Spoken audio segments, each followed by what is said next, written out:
No sé, me cambio de bata. Buenos días. Coño, está grabado. Buenos días, vamos a empezar la primera sesión de este año, de este curso docente. Para repetir, empieza Medicina Física y Rehabilitación. Ya han empezado los resis, Juan Luis y Ana.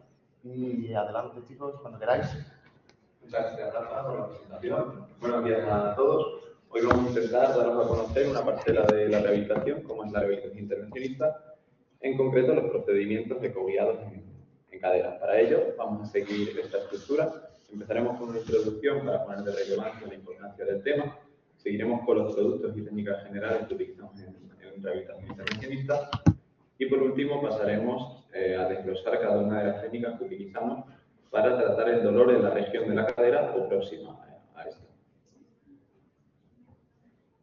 En la introducción la vamos a fundamentar en estos 4 puntos. En primer lugar, para el concepto de rehabilitación intervencionista, como algunos de vosotros no sabéis muy bien lo que hacemos en rehabilitación, decir que nuestra especialidad es la especialidad de la funcionalidad. ¿De acuerdo? Con el paso de los años hemos ido incorporando los avances técnicos propios de la especialidad, así como otros pertenecientes a otras áreas. El nexo común de todos estos avances es buscar una mejoría en la capacidad funcional del paciente, de tal forma que podemos definir la rehabilitación intervencionista como una actividad clínica basada en técnicas mínimamente invasivas que buscan el alivio del dolor para así restituir las capacidades de un paciente con restricción funcional. Clásicamente, el algoritmo que seguimos es un manejo conservador para el tratamiento de cualquier patología, siendo el ejercicio terapéutico el pilar fundamental durante todo el proceso. Luego podremos pautar cualquier otro tipo de terapia, como fisioterapia, analgesia oral, el ajuste de la misma si ya venía previamente con analgesia, fisioterapia, terapia ocupacional, y en caso de fallo de estas líneas pasaríamos a la rehabilitación intervencionista. Si bien este esquema se puede invertir, por ejemplo, en pacientes que tengan mucho dolor, se puede realizar alguna técnica para provocar un alivio del dolor y así optimizar otras terapias para que el paciente pueda realizar el ejercicio que le prescribamos o pueda acudir a cinesioterapia con menos dolor. Todas las terapias tienen 5 elementos, que son la frecuencia, la complejidad, la duración y el perfil de riesgos, y en función de esto, el lugar en el que la vamos a realizar, ya sea en consulta o en quirófano. La mayoría de las técnicas que realizamos tienen como objetivo elementos del sistema musculoesquelético y el resto del sistema nervioso y neuromuscular. Se estima que entre la mitad y 2/3 de los pacientes que acuden a nuestras consultas son subsidiarios de estas técnicas. Siempre, repito, con el objetivo de la funcionalidad mediante el alivio del dolor. Para ello, para conseguir un alivio del dolor, tenemos que realizar un abordaje integral del mismo y tener presente que el dolor no es lo mismo que una infección. Es decir, no podemos reducir el dolor a una simple estimulación de las neuronas sensoriales, sino que se trata de un fenómeno biopsicosocial complejo. Es decir, tendremos que hacer una búsqueda de una causa médica, pero también una aproximación psicosocial, así como la valoración física y del sueño del paciente. Tendremos que definir también el tipo de dolor que presenta el paciente, es decir, nociceptivo, neuropático, de sensibilización central. Aquí veis algunos datos para poner de relevancia la importancia del tema. En Estados Unidos, en este año se estima que 55,6 millones de adultos presentan dolor crónico y de esos 17,1 un dolor que les restringe sus actividades diarias. En 2010 se estimó un coste en este país de 560.000 millones de dólares. La localización, fundamentalmente en raquis y en miembros inferiores, siendo la cadera el lugar principal de la piel.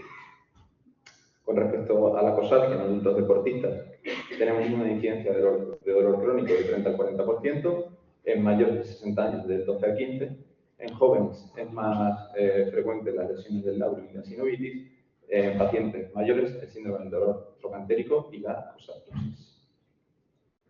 Para la valoración de la coxalgia tenemos que delimitar bien la localización, el inicio del dolor, los factores desencadenantes, agravantes y paliativos, así como las características del dolor, por donde se irradia y la duración y patrón temporal. La exploración física la vamos a orientar al sistema musculoesquelético, pero según la clínica debemos descartar otras condiciones, lo cual podemos hacer gracias a la valoración integral del paciente que realizamos en nuestra especialidad.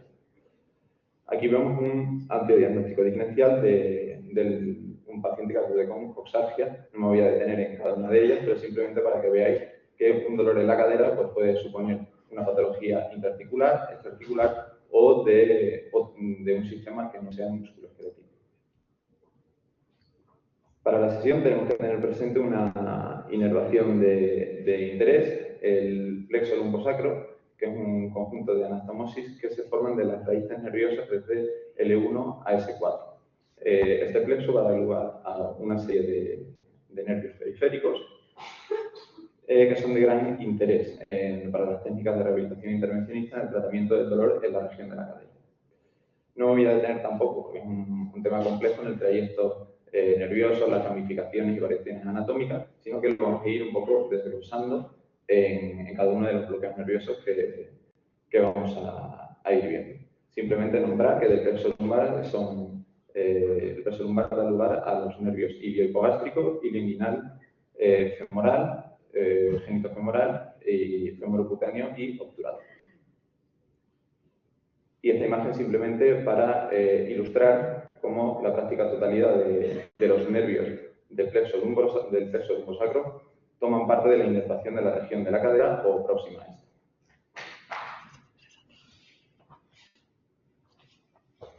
En esta segunda parte lo que vamos a comentar son algunas de las técnicas y productos que utilizamos en rehabilitación intervencionista, a modo de introducción de la sesión. En primer lugar, los corticoides se van a utilizar en el tratamiento del dolor, principalmente por sus efectos antiinflamatorios. Se van a usar formulaciones de POD que se van a mantener en el lugar de la inyección para conseguir así un efecto que sea fundamentalmente local. Como efectos adversos, voy a destacar la aparición de un eritema facial que se autolimita y el efecto hiperglucemiante de los corticoides, por el cual tenemos que avisar a todos los pacientes diabéticos que sus glucemias pueden descompensarse en los días posteriores a la infiltración. En cuanto a los anestésicos locales, el mecanismo de acción va a ser bloquear de forma reversible el inicio y la propagación del impulso nervioso.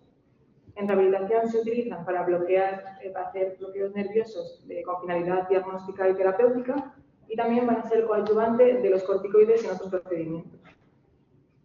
Como efectos adversos podríamos tener a nivel del sistema nervioso central y cardiovascular si accidentalmente realizáramos una infiltración a nivel intravascular. Sin embargo, este riesgo es mínimo al realizar la técnica bajo control ecográfico. Dado que lo utilizamos a nivel articular, también destacar de los anestésicos locales como efecto adverso la mayor toxicidad. El ácido hialurónico se va a utilizar principalmente por sus propiedades viscoelásticas, pero también se le atribuyen efectos analgésicos, antioxidantes, antiinflamatorios y condroprotectores. Van a existir dos tipos, según si la infiltración se va a realizar a nivel articular o tendinoso, y generalmente los efectos son leves y se producen a nivel local, como puede ser dolor, derrame o eritema en la zona de infiltración. El plasma rico en plaquetas, o PRP, es una fracción de plasma obtenido de sangre autóloga. Se va a tomar sangre del paciente y se va a centrifugar para conseguir una suspensión concentrada de plaquetas en plasma. Algunas de sus indicaciones son las tendinopatías y las lesiones ligamentosas.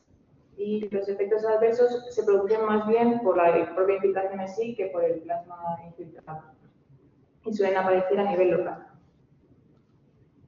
La toxina botulínica produce un bloqueo de la ligación de acetilcolina, cuyo efecto final será la relajación de la musculatura. Entre sus distintos usos en rehabilitación tenemos el tratamiento de la espasticidad, el tratamiento del dolor miofascial que haya sido refractario a otros tratamientos y la parálisis facial, entre otras indicaciones. Como efecto secundario inmediato más frecuente tenemos una excesiva debilidad muscular que se relaciona con la dosis que administremos, con lo cual tenemos que ser muy cuidadosos a la hora de seleccionar los músculos que vayamos a infiltrar y la dosis administrada. Además, a nivel sistémico se ha señalado una sensación de fatiga general y una clínica pseudogripal que no está en relación con la dosis que administremos. Por último, la radiofrecuencia consiste en pasar una corriente de media frecuencia a través de una cánula que está completamente aislada, salvo la punta que es activa y esa va a ser la parte conductora y la que ejercerá la acción terapéutica. Esta técnica se utiliza cuando previamente ha existido una respuesta positiva, pero de breve duración, a un bloqueo farmacológico. Y los efectos adversos también van a producirse a nivel local en la zona de infiltración, como pueden ser eritema o hipersensibilidad en esta zona. A continuación, pasamos a la parte principal de esta sesión, en la que vamos a explicar algunas de las técnicas que utilizamos en intervencionismo, concretamente de la articulación de la cadera.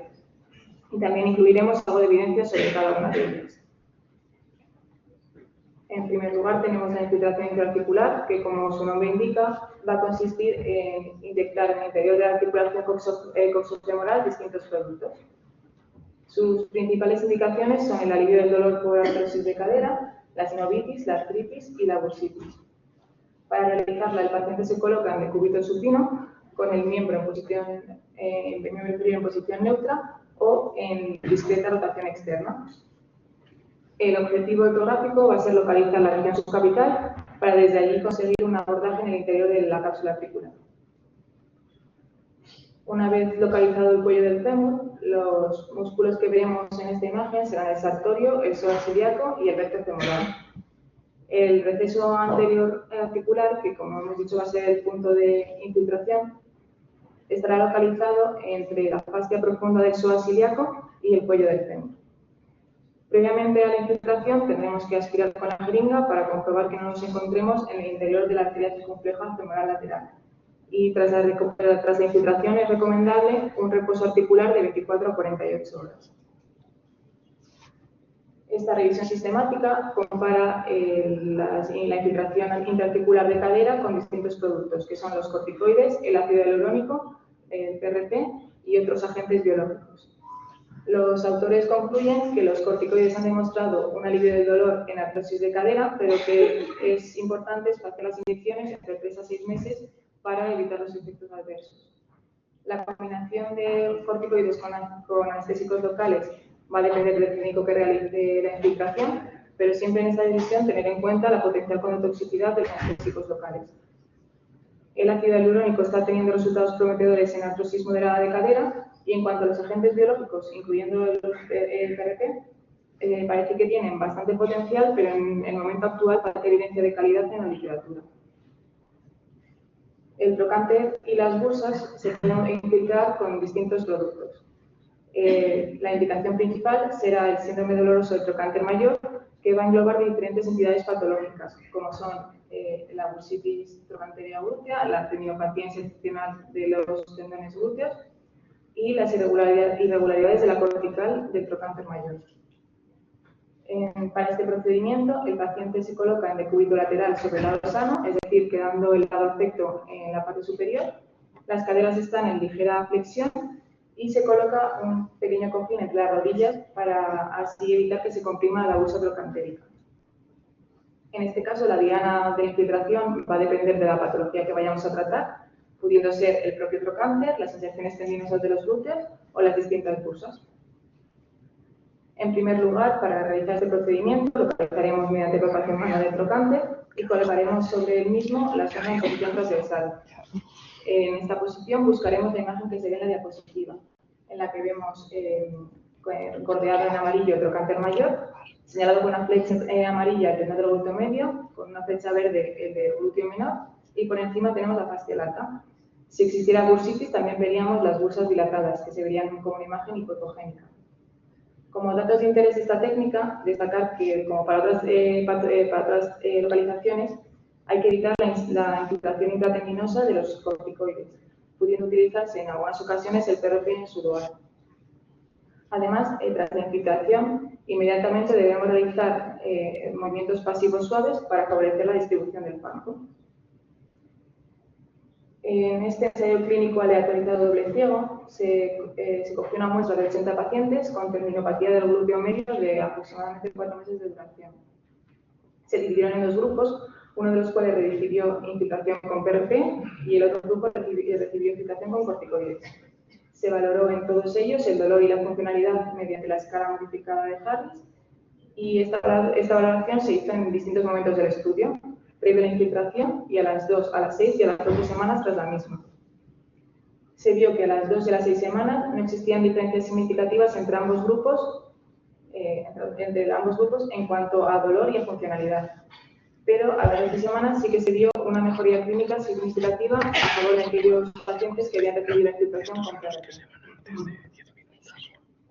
El músculo piramidal es un músculo triangular y aplanado de la región profunda del glúteo que se localiza insertado en el borde lateral del sacro y en el borde superior del trocánter mayor.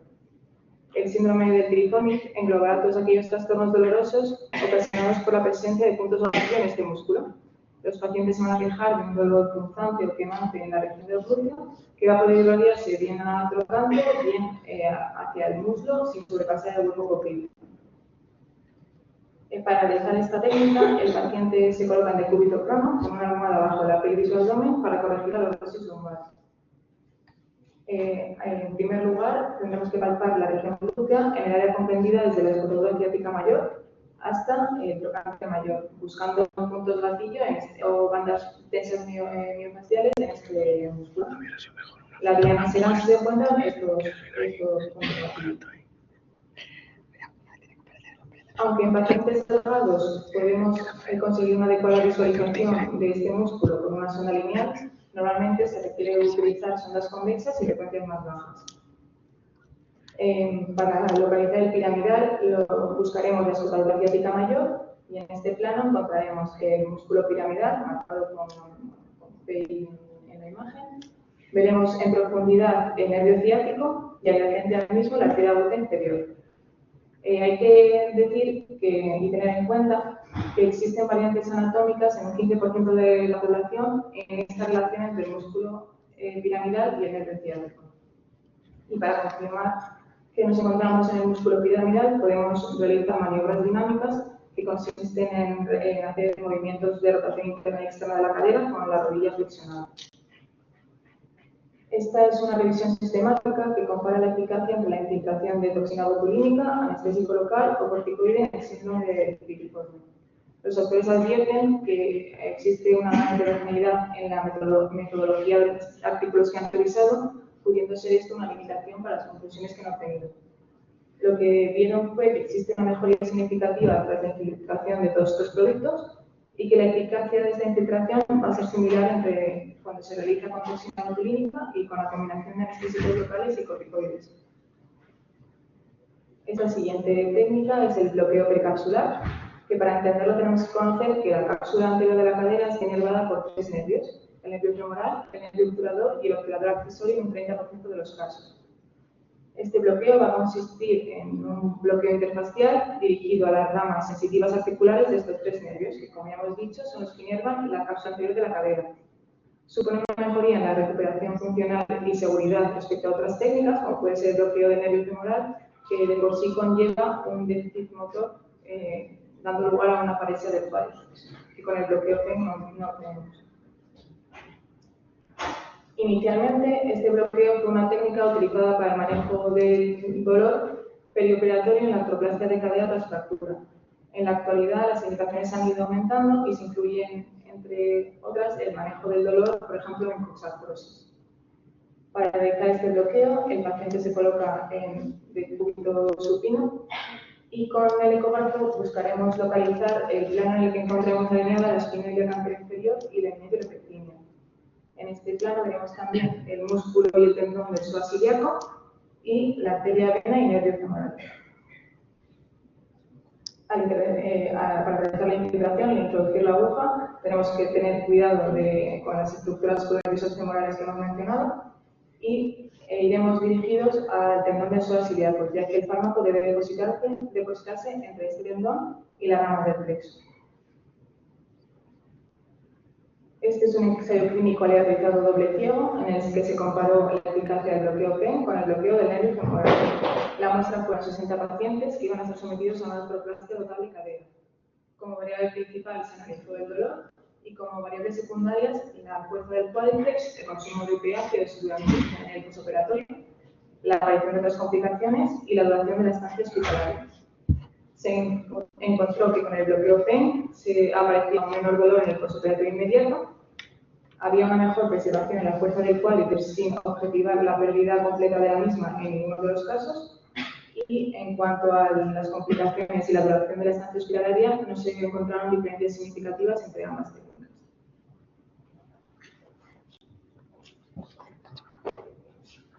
Bueno, para seguir con el bloqueo del nervio femoral-cutáneo, el cual es un nervio altamente sensitivo que procede de las raíces, de las ramas anteriores de las raíces de L2 a L3, es importante conocer el trayecto del mismo.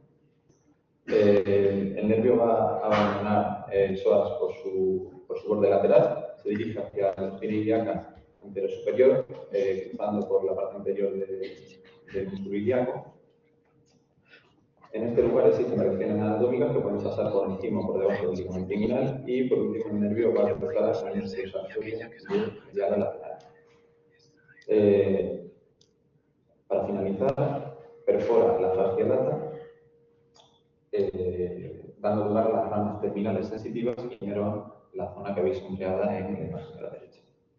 Las indicaciones de este bloqueo en nuestra consulta fundamentalmente en la menorragia parestésica, refractaria al tratamiento conservador, y durante técnicas anestésicas también se utiliza para analgesia por artroplastia de cadera y analgesia de región de en cirugías reconstructivas.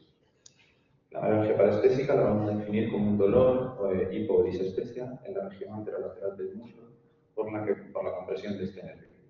Es importante tener en cuenta que un dolor miofascial en el tensor de la fascia lata o una trochanteritis puede darnos un dolor también en esta zona. Pero tenemos que tener en cuenta que el diagnóstico de la menorragia es fundamentalmente clínico por el tipo de dolor, la distribución, la tensión sensitiva en exploración y la ausencia de pérdida de fuerza. Lo cual nos sirve para hacer también el diagnóstico diferencial con radiculopatía L3-L4, plexopatía y neuropatía. En la técnica vamos a colocar al paciente en decúbito supino, con el miembro neutro o ligera rotación externa, localizamos la espina ilíaca anterior superior, que como podéis ver la localizamos con una imagen hiperecoica con sombra acústica. Según descendemos, aparecerá medial a la espina ilíaca un vientre muscular triangular que es el sartorio. Aproximadamente 1 centímetro distal a esta, como hemos dicho antes, el nervio femoral-cutáneo cruza el sartorio de medial lateral, con lo que este nervio va a aparecer distal a la espina ilíaca. Y vamos a buscar el denominado signo de la zona en que tenemos el nervio femoral-cutáneo como una imagen hiperecoica entre el músculo sartorio y la fascia lata. Realizaremos la infiltración, el bloqueo con la aguja en plano y en el eje corto del nervio. Con respecto a la evidencia de esta técnica, existen múltiples series de casos para la menorragia parestésica con una mejoría en más del 25% de los pacientes, con mínimo el 60% del dolor, si bien esta mejoría es variable de 2 meses a 1 año. En 2020 se realizó un ensayo clínico que comparaba el bloqueo frente al TENS y el TENS simulado. El dolor mejoró con el bloqueo y el TENS, pero sin diferencias entre ambos, con lo que en la revisión concluyó una evidencia moderada de la menorragia parestésica y con necesidad de estudios más sólidos. Con respecto al bloqueo del nervio hipogástrico o eliminal, vemos que el nervio hipogástrico cruza en primer lugar al psoas y posteriormente al cuadrado lumbar para dirigirse a la cresta ilíaca. En esta zona va a perforar el músculo transverso del abdomen y va a dar lugar a 2 ramas. Una rama cutánea lateral, que va a inervar esta zona superexterna de la cadera, una rama cutánea anterior que inerva la zona supracúbica. El nervio liminal sigue un trayecto similar pero inferior y además va a perforar el músculo oblicuo interno para penetrar en el conducto inguinal. Las indicaciones de esta técnica que realizamos nosotros fundamentalmente en consulta son para un dolor neuropático de cirugía de hernias, así como para dolor externo anterior de cadera de muslo refractario a los muslos. En la anestesia tiene esas otras 2 indicaciones que veis. Con respecto al dolor neuropático de la cirugía de la inguinal, el paciente lo va a referir como un dolor desde la región ilíaca o hipogástrica hacia el inguinal genital. También va a referir hipoestesis a la región superior del ligamento inguinal y aumento de la clínica con la hiperextensión de cadera. Con respecto a la técnica, colocamos al paciente en decúbito supino y localizamos la espina ilíaca anterior superior. Colocamos el transductor en la línea que une, la línea imaginaria que une la espina ilíaca con el ombligo, y vamos a ver igual la espina ilíaca anterior superior con una imagen hiperecoica con la sombra posterior y los tres planos de profunda superficial, transverso, oblicuo interno y oblicuo externo. Entre el transverso y el oblicuo interno localizaremos los dos nervios que debemos diferenciar de estructuras vasculares, pues a este nivel tenemos ramas de la arteria circunfleja profunda, ilíaca circunfleja profunda. En ocasiones, por variantes anatómicas, ya a esta altura, el nervio iliminal se localiza entre el oblicuo interno y el oblicuo externo. Realizaremos en esta técnica especialmente importante realizar el bloqueo en plano para visualizar todo el trayecto de la aguja y así evitar la perforación peritoneal y gases. La evidencia de esta técnica pues, es de grado C, con un nivel de certeza moderado. Hay sobre todo estudios retrospectivos y series de casos con alivio del dolor de más del 50% hasta 12 meses.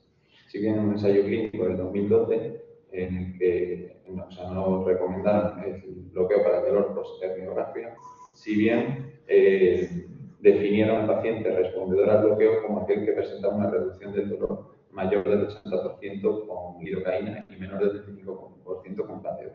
Y algo que decimos a nuestros pacientes en consulta es que un dolor crónico es muy difícil de quitar al 100%. Nuestro objetivo va a ser aliviar lo máximo posible, pero un 80% es una definición a priori algo exigente. Con respecto al bloqueo de la rama anterior y el nervio obturado, vemos que el nervio obturado procede de las ramas anteriores de las raíces de L2 a L4, va a emerger por el borde lateral del psoas, cruza la arteria sacroiliaca, o sea, la arteria de la articulación sacroiliaca, se introduce la pelvis y desciende inferior y ligeramente hacia el agujero obtural. A partir de ahí va a dar ramas articulares para la cadera, una rama para el obturador externo y la rama anterior que localizamos entre el músculo pectíneo, el abductor largo y el abductor corto. Además va a dar ramas sensitivas para la cara medial del músculo. Luego tenemos también la rama posterior que va a inervar al músculo abductor mayor y emite una rama sensitiva para la cara medial de la rodilla.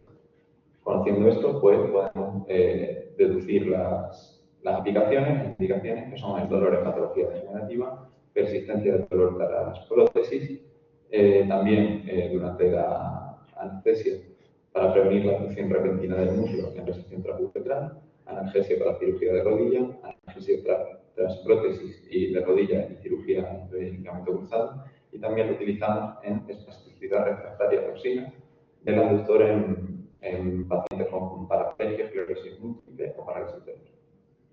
Con respecto a la técnica, vamos a colocar el transductor paralelo al pliegue inguinal.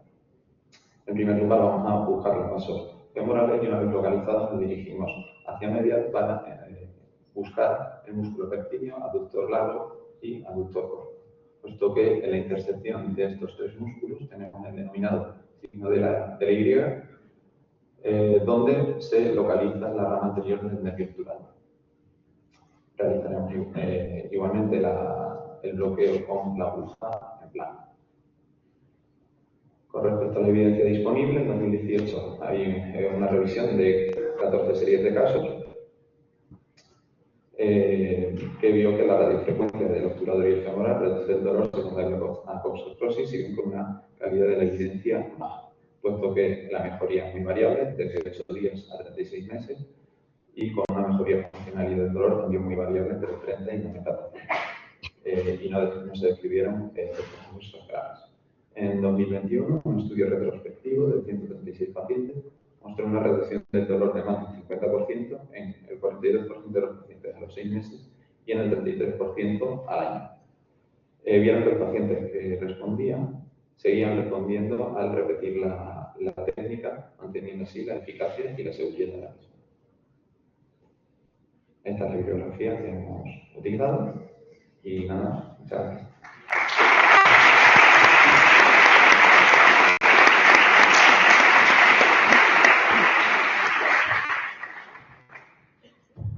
Una buena, tema compleja, para que no dejamos los músculos. ¿Alguna pregunta por ahí? No nos estrenamos este año con preguntas. Pues nada, lo dicho. Enhorabuena, chicos, muchas gracias. Y terminamos la sesión por hoy. Nos vemos el miércoles que viene. Gracias.